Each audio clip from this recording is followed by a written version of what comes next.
I'm standing here at the edge of the Pacific Coast Highway, about to take you on an intimate journey through one of the most breathtaking stretches of coastline in the entire world. Big Sur, California has been calling to travelers, artists, and dreamers for generations, and tonight, I want to share with you, in a way that brings peace, relaxation, and the deepest sleep you've had in months.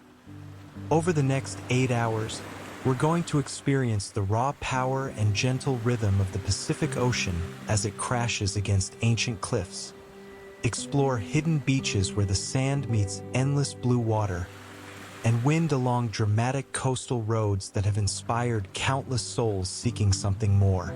I've been coming to Big Sur for over a decade now, and every single time I arrive, something shifts inside me. The moment I leave the chaos of Highway 1's busier sections and enter this wild, untamed stretch between Carmel and San Simeon, my breathing naturally slows. My shoulders drop. The tension I've been carrying from everyday life begins to dissolve like fog burning off the morning ocean. There's something about this place that reaches into the deepest parts of your consciousness and whispers that everything is going to be okay. Tonight, I want to share that magic with you. We're beginning our journey at dusk, that golden hour when the sun begins its descent toward the horizon and paints the sky in shades of amber, rose, and violet. The air here is different from anywhere else. It carries the salt and minerals of the sea, mixed with the earthy scent of coastal sage, eucalyptus, and the ancient redwoods that stand sentinel just inland from the cliffs. As I breathe it in, I can feel my entire nervous system beginning to recalibrate. This is nature's medicine, pure and unfiltered. The sound of the waves is already reaching us, even though we're still a good distance from the water's edge. That's one of the remarkable things about Big Sur. The ocean is so powerful here, so present, that its voice carries for miles. The rhythmic boom and crash of waves against rock formations that have stood for millions of years creates a natural symphony that has lulled countless people into the deepest, most restorative sleep of their lives. Scientists have studied these sounds and found that the frequency of ocean waves synchronizes with our brain waves, particularly the theta and delta waves associated with deep meditation and sleep. Our bodies recognize these ancient rhythms on a cellular level. As we begin our drive south along Highway 1, the road curves and winds in ways that demand we slow down and be present. There's no rushing through Big Sur. The landscape itself won't allow it. Each turn reveals another vista more stunning than the last. To our left, the Santa Lucia Mountains rise dramatically, their peaks often shrouded in mist and mystery. To our right, the Pacific Ocean stretches endlessly toward the horizon, that vast expanse of blue and gray that reminds us of our place in the universe. We are small here, and somehow that's comforting. Our worries and anxieties seem smaller too when held against this timeless landscape. I want you to really settle in now as we continue our journey. Let your body sink into whatever surface is supporting you. Feel the weight of your limbs growing heavier. Notice how your breathing is already beginning to match the rhythm of the waves you can hear in the distance. This is your time. For the next 8 hours, there's nowhere you need to be, nothing you need to do, no problem you need to solve. You're safe here with me on this journey through one of Earth's most peaceful places. The light is fading now as twilight deepens into night. The sky above the ocean is transforming into deeper shades of indigo and purple, with the first stars beginning to appear. Out here, far from the light pollution of cities, the stars shine with a brilliance that takes your breath away. The Milky Way will soon stretch across the sky like a river of light, reminding us that we're part of something infinitely larger than ourselves. But for now, in this transitional time between day and night, Everything feels suspended in perfect balance. We're approaching one of my favorite spots, a small pullout where the road curves particularly close to the edge of the cliffs. I'm pulling over here so we can step out and really experience this moment. The air is cooler now, carrying that distinctive evening chill that comes off the ocean. As I open the door, the sound of the waves becomes overwhelming in the most beautiful way. It's not just sound anymore. It's a physical presence, a force that moves through your body. Each wave builds in the distance, approaches the shore with gathering power, and then releases all that energy in a magnificent crash against the rocks below. The spray rises up, catching the last rays of sunlight and creating momentary rainbows that disappear as quickly as they form. Standing here at the guardrail, looking down at the waves far below, I'm reminded why indigenous peoples of this coast considered these places sacred. The Esalen people knew these lands for thousands of years before European contact, and they understood something we're only beginning to rediscover in our modern world. They knew that places like this are portals to deeper states of consciousness, places where the veil between the everyday world and something more profound grows thin. They would come to spots like this for vision quests, for healing ceremonies, for moments when they needed to reconnect with the fundamental rhythms of existence. The waves continue their eternal dance below us, and I want you to really focus on the pattern. Listen closely. Each wave is unique, yet they all follow the same basic rhythm. There's the gathering, the building of energy as the wave approaches. Then the peak, that moment of suspension before release. And finally, the crash and dissolution as the wave breaks apart into foam and spray, returning to the sea that created it. This is the rhythm of existence itself, the cycle of birth, growth, and return that everything in the universe follows. Your own breath follows this same pattern. In hold out, gathering, holding, releasing. As full darkness settles over Big Sur, the landscape transforms once again. What was dramatic and visible becomes mysterious and felt. The cliffs are now dark silhouettes against the slightly lighter sky. The ocean has become a vast presence of sound rather than sight, though occasional whitecaps catch the starlight and create brief flashes of phosphorescence.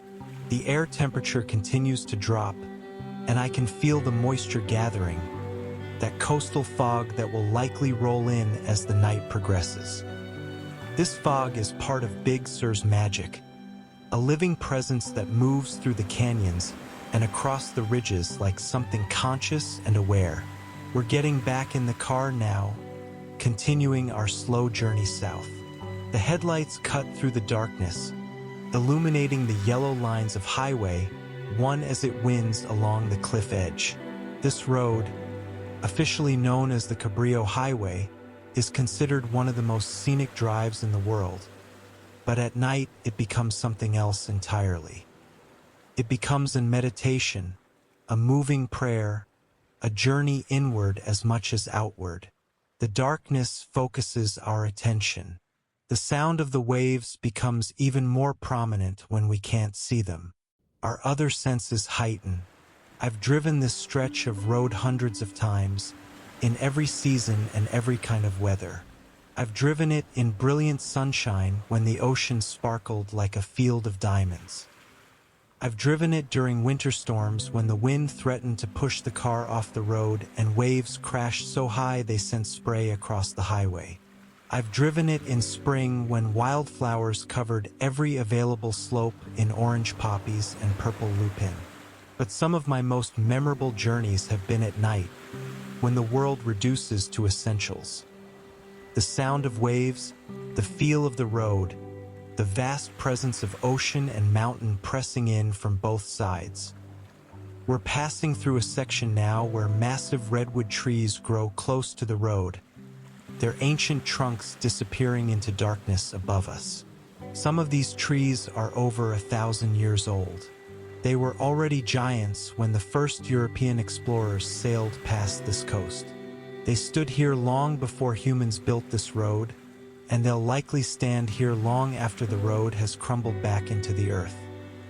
There's something deeply calming about being in the presence of such timeless beings. Our human worries about deadlines and obligations and social dramas seem absurd when held against the slow, patient life of a 1,000-year-old tree. The road descends now toward another section of coastline, and the sound of the waves grows louder again. Through the darkness, I can sense rather than see the ocean opening up to our right. The road here runs particularly close to the water, and at high tide during winter storms, waves have been known to wash completely across the highway. Tonight, though the ocean is relatively calm, what locals call summer conditions, even though we might technically be in another season. The waves are steady and rhythmic rather than violent, perfect for the deep relaxation and sleep we're seeking.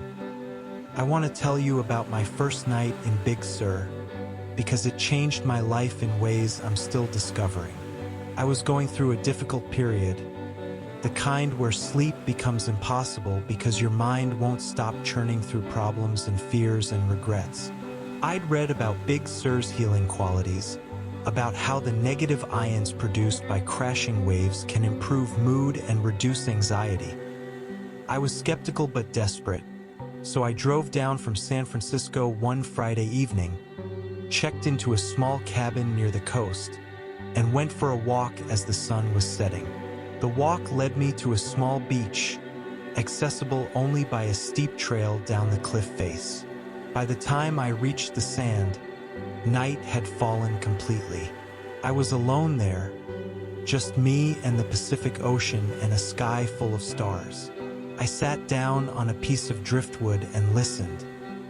At first, my mind kept doing what it had been doing for months, spinning through anxiety and worry.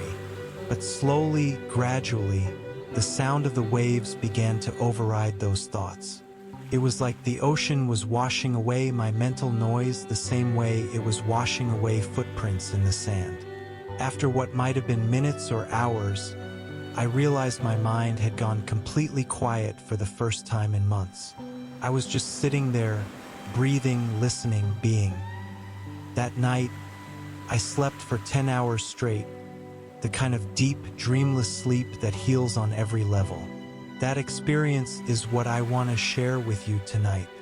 I want the magic of Big Sur to work its way into your consciousness, to quiet the noise, to give your nervous system permission to finally let go and rest. We're not trying to make sleep happen. We're just creating the conditions where sleep can naturally arise, the way it's meant to when we're not fighting against our own biology and psychology. The road is climbing now, winding up one of Big Sur's many dramatic ridges. As we gain elevation, the view would be spectacular in daylight, looking back at the coastline we've just traveled. At night, it's a different kind of spectacular. The ocean is a dark void stretching to meet the star-filled sky, and it's difficult to tell where one ends and the other begins. It creates a feeling of floating in space, unmoored from the usual reference points we use to orient ourselves in the world. This feeling of disorientation can actually be deeply healing.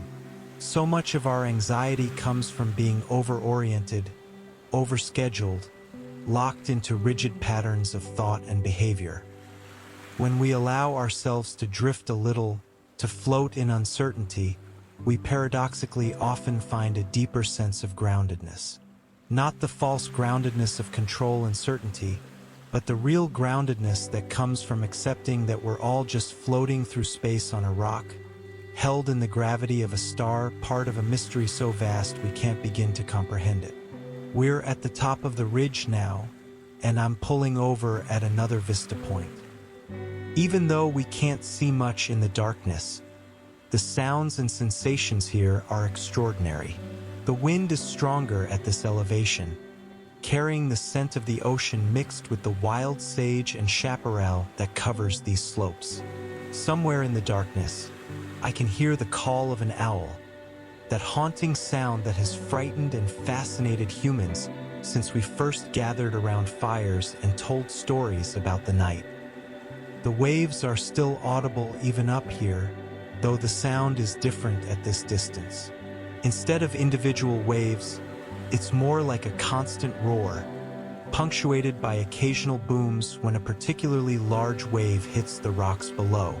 This layered soundscape, waves plus wind plus the subtle creaking of trees and rustling of vegetation, creates what acoustic researchers call pink noise, a sound frequency that's been proven to promote deeper sleep than even white noise. Pink noise has more energy in the lower frequencies, making it sound more natural and less harsh than white noise.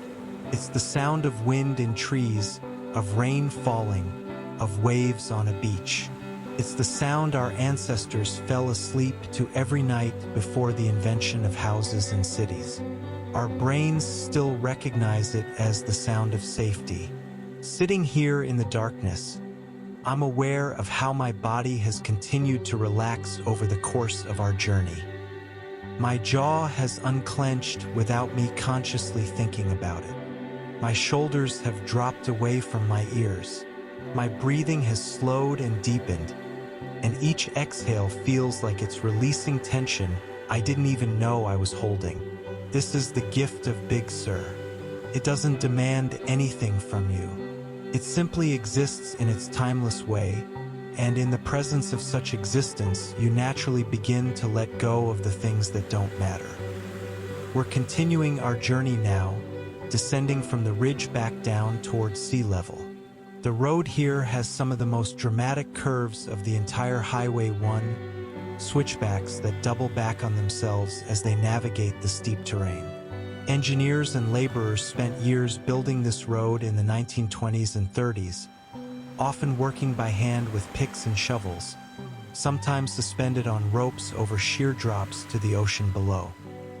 Many of them were convicts from San Quentin prison, and some of them died during the construction. That history is part of Big Sur too, a reminder that even this seemingly untouched wilderness has been shaped by human hands and human sacrifice. But nature has a way of reclaiming what humans build. The road requires constant maintenance because landslides are common here. The unstable geology and heavy winter rains mean that sections of Highway 1 periodically close, sometimes for months at a time, while crews clear debris and rebuild collapsed sections. In a way, this ongoing battle between human infrastructure and natural forces is part of the Big Sur experience.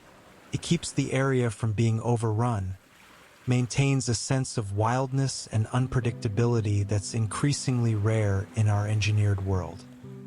We're approaching another of my favorite spots now, a section where a small creek flows down from the mountains and crosses under the road before tumbling over the cliffs to the beach below. The sound of falling water adds another layer to our soundscape, that bright, musical quality that water makes as it cascades over rocks. In some indigenous traditions, places where fresh water meets salt water are considered especially powerful for healing and transformation. The meeting of two different elements, two different energies, creates a space of possibility where change becomes easier. I'm pulling over here because I want us to walk down to where the creek reaches the beach. There's a small trail, nothing official, just a path worn by countless visitors over the years. The trail is steep and we need to be careful in the darkness, but I know it well enough to guide us safely. As we descend, the sound of both the creek and the ocean grows louder, creating a kind of stereo effect that's wonderfully disorienting. The air grows cooler and damper as we lose elevation, and I can feel the mist from the ocean spray on my face. We've reached the beach now, a small crescent of sand tucked between two rocky outcrops. At high tide, this beach disappears completely underwater. But tonight the tide is low and we have maybe 50 feet of exposed sand to walk on. I'm taking off my shoes because I want to feel the sand between my toes, want that direct contact with the earth that we lose when we're always walking on pavement and living in climate-controlled boxes. The sand is cool and slightly damp, and it feels amazing. Walking to the water's edge, I let the waves wash over my feet. The water is shockingly cold. That California current coming down from Alaska that keeps our ocean temperatures much colder than you'd expect at this latitude. The cold is clarifying, shocking my system awake even as the overall experience promotes deep relaxation. This is one of the paradoxes of places like Big Sur. They're simultaneously stimulating and calming, energizing and relaxing. They wake you up and put you to sleep at the same time. I'm sitting down now in the sand, just above where the waves reach, and I want you to sit with me. Feel the sand supporting you, molding to your body. Look up at the stars if you're able. The Milky Way is clearly visible now, a river of light stretching across the sky. The ancient Greeks believed the Milky Way was milk from the breast of the goddess Hera. The Chinese saw it as a river separating lovers. Indigenous peoples of the Americas saw it as a path for souls to travel after death. Whatever mythology you prefer, it's impossible to look at that many stars and not feel a sense of awe and perspective. The waves continue their eternal rhythm, and I want you to sync your breathing to them now. Breathe in as a wave builds and approaches. Hold your breath at the peak, that moment of suspension before the crash. Breathe out as the wave breaks and dissolves. Breathe in, hold, breathe out. Wave builds, wave peaks, wave releases. Your breath, the ocean, all part of the same cosmic dance.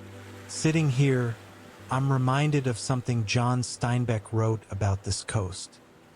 He lived in the Monterey area for many years and knew Big Sur well.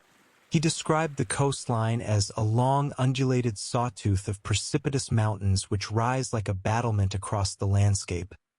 And he wrote about how the place seemed to exist outside of normal time, in some eternal present where past and future collapsed into now. That's what I feel sitting here. All the moments I've spent on beaches like this, all the moments anyone has spent on beaches like this throughout human history, seem to exist simultaneously. Time becomes fluid, less linear. The fog is rolling in now, and I can feel the temperature dropping further. This fog is a signature feature of the California coast, created when warm inland air meets the cold ocean currents. It moves in tendrils and waves, sometimes slowly, sometimes racing inland with surprising speed. There's something simultaneously eerie and comforting about coastal fog. It obscures and reveals at the same time. It makes the familiar strange and the strange familiar. We should probably head back up to the car now, as the fog will make the road more challenging to navigate. As we climb the trail back up the cliff, I'm breathing hard from the exertion, but it feels good. This kind of physical tiredness, earned through movement and engagement with the real world rather than the exhaustion that comes from stress and anxiety, is the kind of tiredness that leads to deep, restorative sleep. Back in the car, continuing south, the fog is now thick enough that it's caught in the headlight beams, making it feel like we're driving through clouds. Visibility is reduced, which means we need to slow down even more. This is fine. There's no hurry. We have all night. The reduced visibility makes the experience even more intimate, more interior. It's just us, the road, the waves, and the fog. I want to tell you about the communities that exist along the stretch of coast. The people who have chosen to make their lives here despite or because of the isolation and wildness. There are the old-timers, families who have been here for generations, who remember when this was truly remote, when the road was mostly dirt and you could go days without seeing another soul. There are the artists and writers who came seeking inspiration and stayed because they found something they couldn't find anywhere else. There are the hospitality workers at the few inns and restaurants that dot the coastline, people who chose service in this beautiful place over bigger paychecks in bigger cities. These communities are small and tight-knit, bound together by their relationship to this dramatic landscape. When Highway 1 closes due to landslides, they're cut off from the outside world, and they take care of each other. During the devastating wildfires that have occasionally swept through Big Sur, these communities have rallied together with extraordinary resilience. There's a kind of character that seems to be forged by living in such close proximity to nature's raw power, a combination of humility, resilience, and deep appreciation for beauty. We're passing through a section now where the Ventana Wilderness comes right down to the road. This vast expanse of protected wilderness area covers the inland mountains of Big Sur, nearly 250,000 acres of rugged terrain where mountain lions, black bears, and deer roam freely. There are hot springs hidden back in these mountains, natural springs where water emerges from the earth heated by geothermal activity far below. Native peoples used these springs for centuries for healing and ceremony, and they're still used today by hikers willing to make the trek to reach them. The combination of mountains meeting ocean creates unique microclimates and ecosystems found nowhere else on Earth. Species that normally wouldn't coexist live here side by side. Redwood trees, which normally need the moist conditions of Northern California, grow here in protected canyons where fog provides enough moisture. Certain types of cacti and succulents that you'd expect to find in desert conditions grow on south-facing slopes. Monarch butterflies migrate here each winter, clustering by the thousands in eucalyptus groves where they overwinter before dispersing again in spring. This biodiversity is reflected in the complexity of the soundscape we're experiencing. The waves provide the bass note, the fundamental frequency that underlies everything else. But layered on top of that are dozens of other sounds. The wind moving through different types of vegetation creates different tones, from the rustling of oak leaves to the sighing of pine needles to the rattling of dried grass. Night birds call to each other across the darkness. Small mammals rustle through underbrush. Insects create their own symphonies. All of these sounds blend together into what acoustic ecologists call a biophony, the collective sound signature of a healthy ecosystem. Research has shown that exposure to healthy biophonies reduces stress, lowers blood pressure, improves mood, and promotes better sleep. Our nervous systems evolved in environments rich with natural sounds, and when we remove ourselves completely from those environments and live in spaces dominated by mechanical sounds like traffic, air conditioning, and electronic devices, something in us becomes stressed and depleted. This is part of why people feel so restored after spending time in nature. It's not just the visual beauty or the exercise. It's the immersion in sounds that our deepest biology recognizes as home. We've been driving for quite a while now, and I'm noticing how my own consciousness has shifted. The meditative quality of night driving on these winding roads, accompanied by the constant presence of the ocean, has put me in a state that's not quite awake and not quite asleep. It's that liminal space where deep insights arise, where creative solutions to problems suddenly appear, where you feel connected to something larger than your individual self. This is the state we're cultivating tonight, the state that will naturally deepen into sleep when your body is ready. The fog is beginning to thin now as we approach a section of coast that's more exposed to wind. Patches of clear sky appear overhead, revealing the stars again. The moon has risen, nearly full, and its light on the ocean creates a silver pathway that seems to lead to infinity. Moonlight on water has inspired countless poems and songs and paintings throughout human history. There's something about that combination of elements, light and water and darkness, that speaks to something deep in the human soul. We're coming up now on one of Big Sur's most famous landmarks, though we'll only catch glimpses of it in the darkness. The Bixby Creek Bridge spans a deep canyon where the creek flows down to the ocean, and the bridge itself is an engineering marvel, a graceful concrete arch that seems to float impossibly across the void. During the day, tourists stop by the hundreds to photograph this bridge from every possible angle. At night, though, we mostly experience it as a sensation, the way the road surface changes as we cross, the way sound echoes differently for a moment as we pass over the canyon, the way the darkness seems deeper with that void beneath us. Just past the bridge, I'm pulling over at a small turnout because this is one of the best places along the entire coast to experience the ocean's power.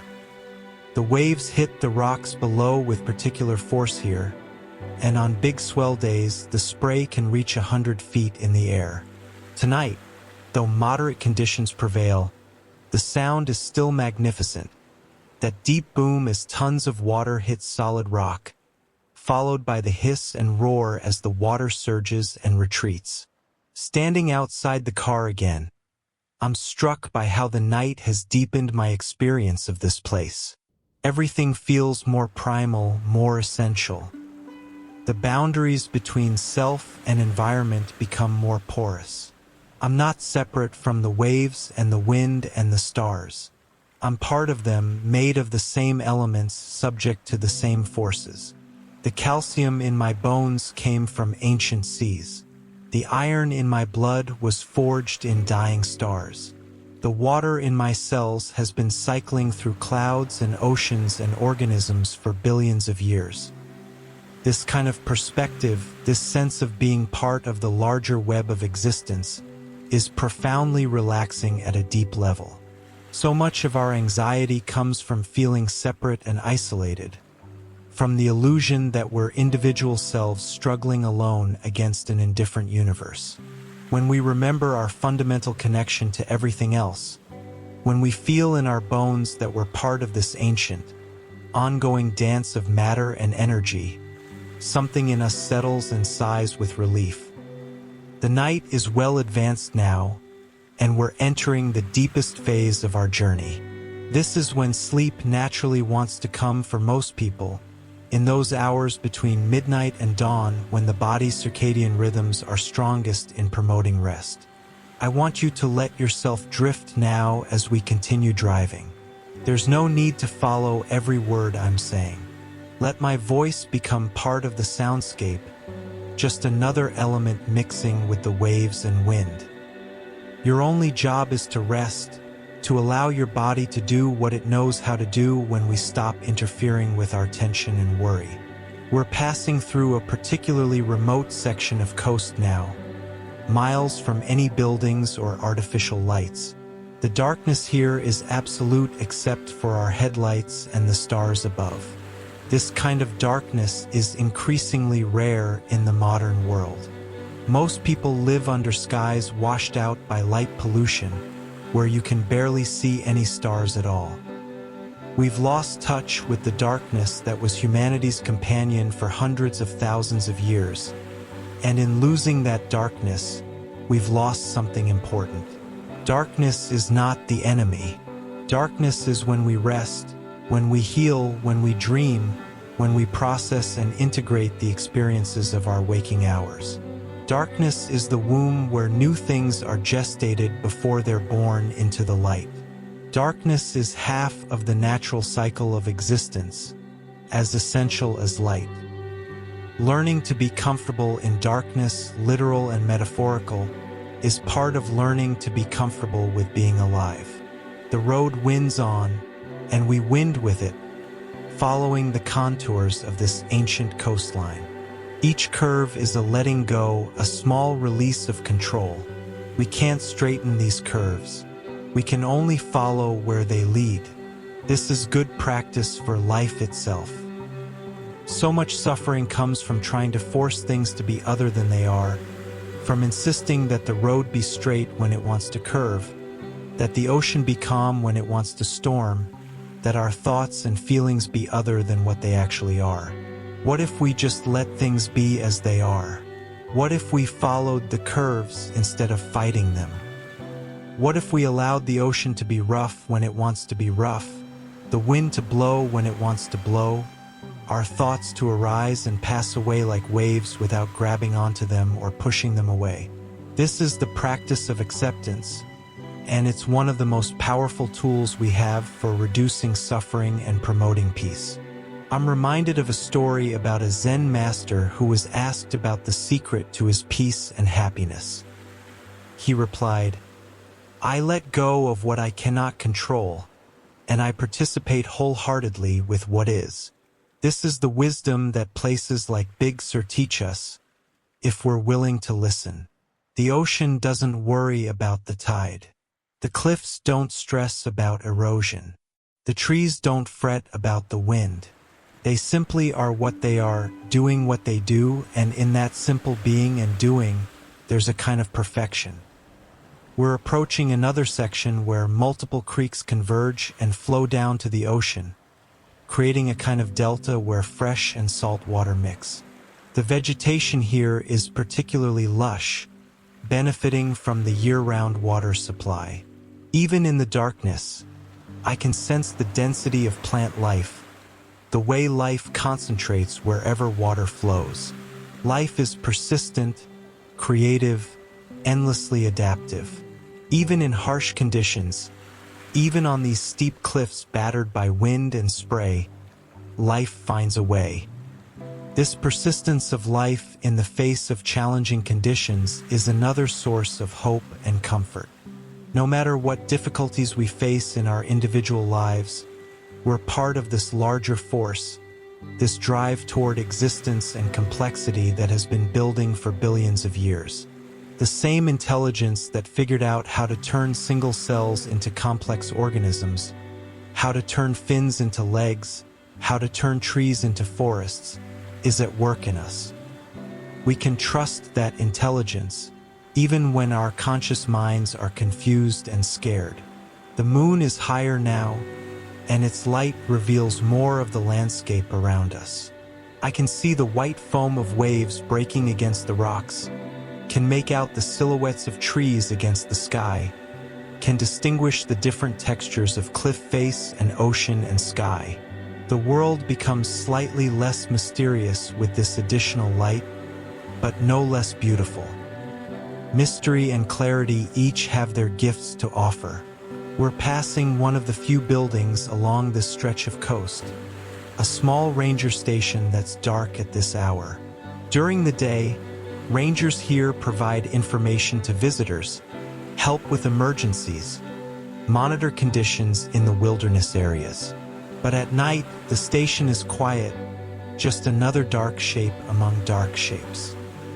The presence of even this modest bit of human infrastructure is somehow comforting, a reminder that while Big Sur feels wild and remote, there are still systems of care and connection operating, still people who dedicate themselves to protecting and maintaining this special place. The relationship between wilderness and civilization, between the wild and the tamed, is complex and often fraught. We want to preserve wild places, but the very act of creating parks and protected areas is a form of human management and control. We want to make wild places accessible so people can experience them, but access requires roads and facilities that inevitably impact the wilderness we're trying to protect. These are tensions without easy answers, and Big Sur embodies them perhaps more than any other place I know. The solution, if there is one, probably lies in holding both values simultaneously with humility and care. Yes, protect wilderness. Yes, allow access. Yes, maintain roads and facilities. Yes, let nature reclaim what it wants to reclaim. Yes, build. Yes, let collapse what wants to collapse. It's the middle way, the path between extremes, walking carefully and with awareness rather than charging forward with absolute certainty that we know the right answer. This kind of both and thinking rather than either-or thinking is restful in its own way. It releases us from the exhausting burden of being right, of defending positions, of dividing the world into good and bad, right and wrong. Reality is more complex and nuanced than our categories allow for, and accepting that complexity actually reduces cognitive load rather than increasing it.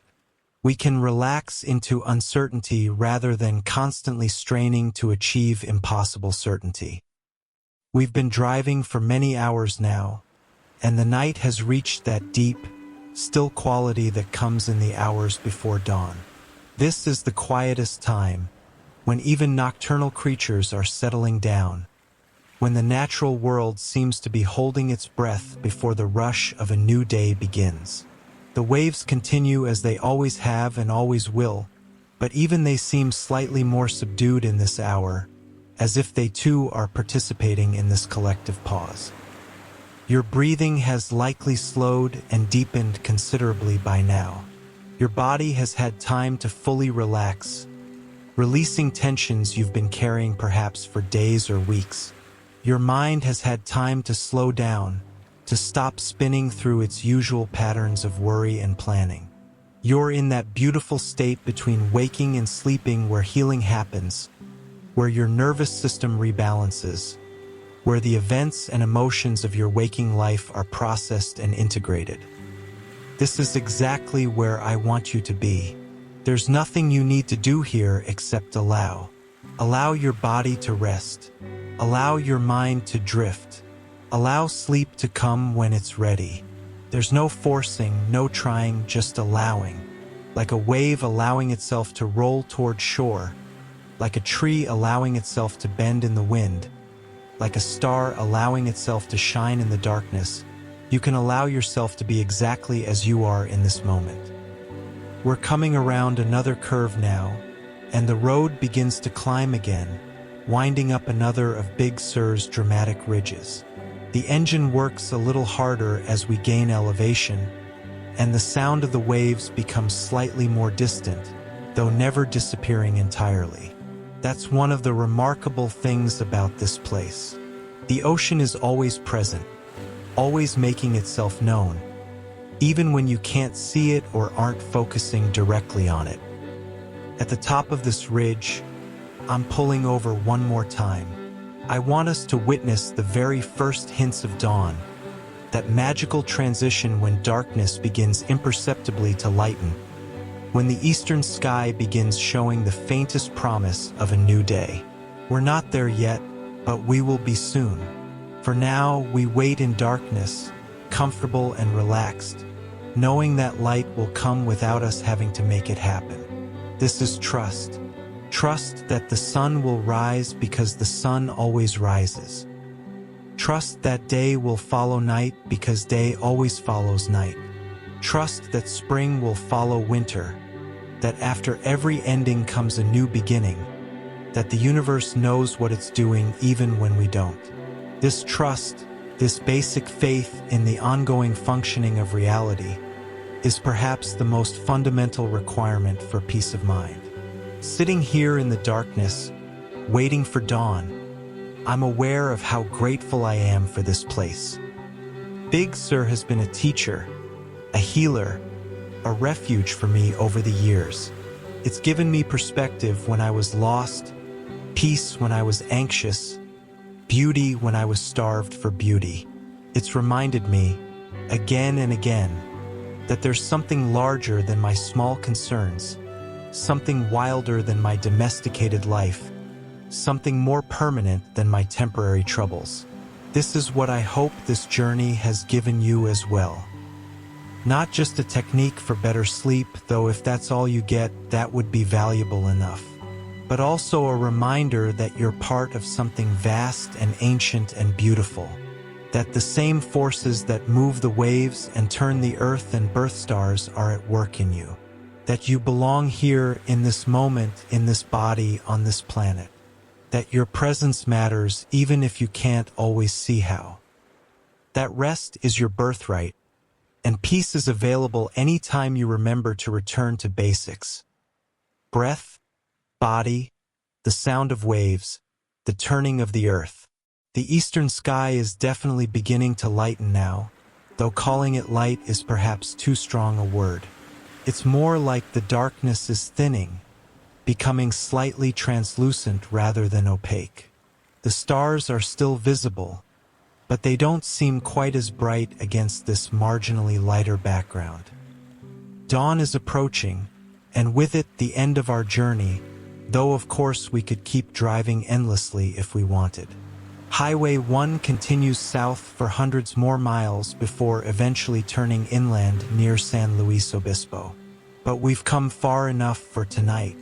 We've experienced the essence of what Big Sur has to offer, the peace and perspective and wild beauty that have drawn people to this coast for generations. As the light continues to grow, you might be drifting into deeper sleep, or you might be in that pleasant state of deep relaxation that's almost as restorative as sleep itself. Either way is perfect. Your body knows what it needs. The sun is still below the horizon, but its light is reaching us now, reflected and refracted through the atmosphere. The sky is transforming through a series of subtle colors. Deep indigo giving way to violet, violet softening into rose, rose warming toward gold. Each moment brings a new configuration of light and shadow, and watching this slow transformation is a meditation in itself. We're not doing anything. We're just bearing witness to what is, and in that witnessing, something in us also transforms.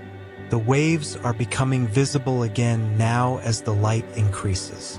I can see their shapes as they roll toward shore, can distinguish the darker water of the wave face from the white foam of the crest. The rocks and cliffs are emerging from darkness, revealing their textures and colors. The entire landscape is being reborn into visibility, and yet it's the same landscape that was here all along in the darkness. Nothing has changed except our ability to see it, which reminds me that so much of what we think of as reality is actually just our particular way of perceiving it. A gull cries out, one of the first sounds of the day from the bird world. Soon there will be many more as the coastal birds wake and begin their die. Routines of feeding and flying and calling to each other. But for now, that single cry hangs in the air, sharp and clear against the soft background of waves. It's a sound I've heard thousands of times, but it never gets old. Each call is fresh, immediate, fully present in its moment.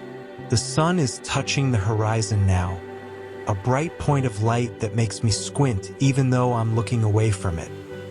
The ocean catches this light and transforms into a field of sparkles, each wave crest reflecting and refracting the sunlight into countless small mirrors. The effect is dazzling, almost overwhelming after the subdued tones of night. This is the other face of Big Sur, equally beautiful but completely different from its nighttime aspect. The same place, different light, and therefore a different experience entirely. I'm going to start driving again now, heading back north toward where we began. The journey returning is always different from the journey out, even when we're covering the same ground. We know what to expect now. The curves are familiar.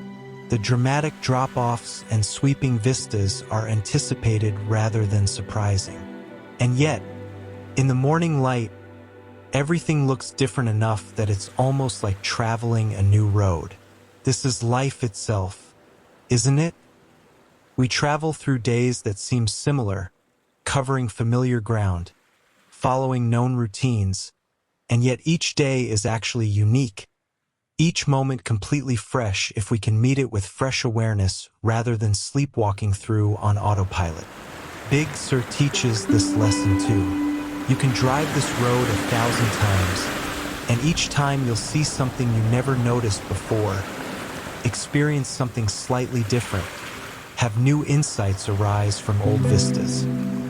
As we drive north through increasing daylight, I want you to rest easy knowing that the peace and relaxation you've found during this journey stays with you.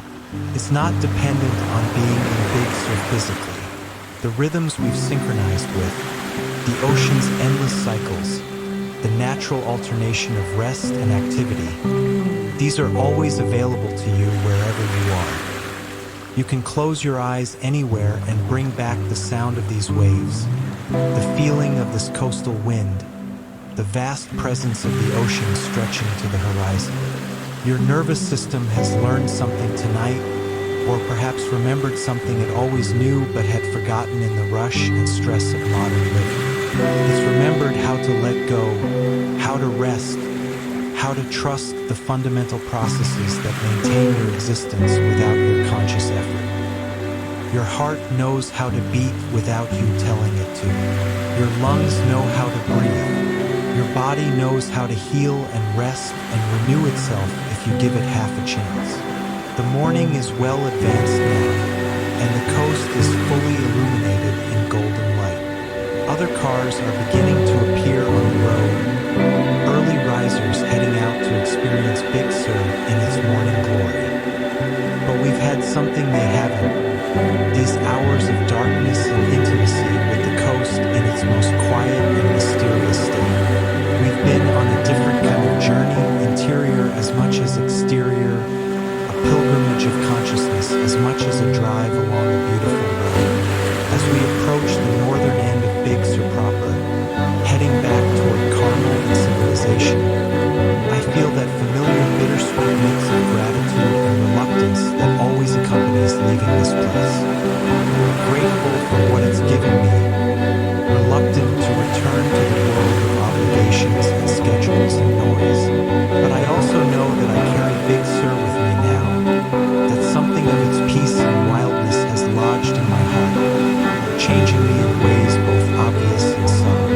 This is my wish for you as well, that you carry this experience with you, that the sound of these waves becomes a resource you can return to whenever you need peace, that the vastness of this ocean becomes a perspective you can access whenever your problems start to feel overwhelming, that the wild beauty of this coast reminds you of your own wild beauty, the untamed aspects of yourself that don't fit into neat categories or acceptable behaviors, but are nonetheless precious and real. Sleep well, dear traveler. Rest easy. You're held by forces much larger than yourself, forces that have been moving waves and turning planets and birthing consciousness since the beginning of time. You don't have to figure everything out or control everything or even understand everything. You just have to be here, breathing, existing, allowing yourself to be part of this extraordinary dance of existence. The waves will keep rolling in whether you're here to witness them or not. The cliffs will keep standing against the ocean's assault. The sun will keep rising and setting, and you'll keep breathing and living and eventually sleeping and waking to try again. This is enough. You are enough. Rest now in that knowing.